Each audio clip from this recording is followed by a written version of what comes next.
Hey everyone, in this video I will show you how to retrieve a list of disabled users in Active Directory using PowerShell. It is an essential task for security, auditing, or cleaning up inactive accounts. So let's get started. Before we begin, make sure you have a Windows computer with PowerShell installed, administrative access to an Active Directory domain. So first, I'm going to open up PowerShell with administrative privileges.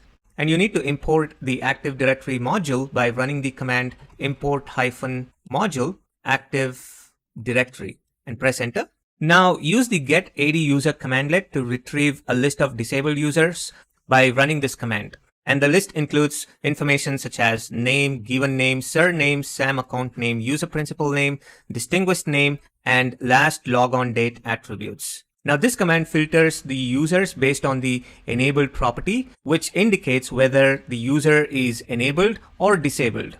By specifying the enabled property as false, we retrieve only the disabled users. Additionally, all properties are queried by using an asterisk. So I'm going to press enter.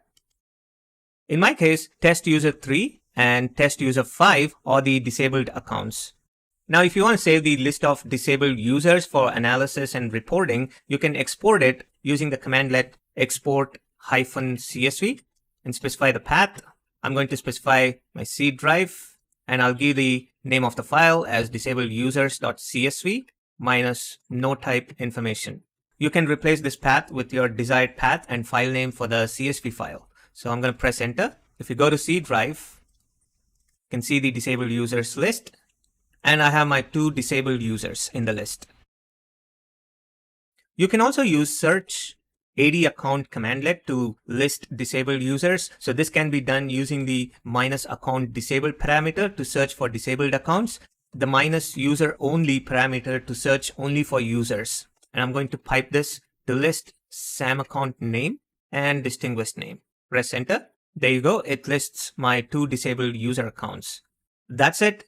Now you know how to retrieve a list of disabled users in Active Directory using PowerShell.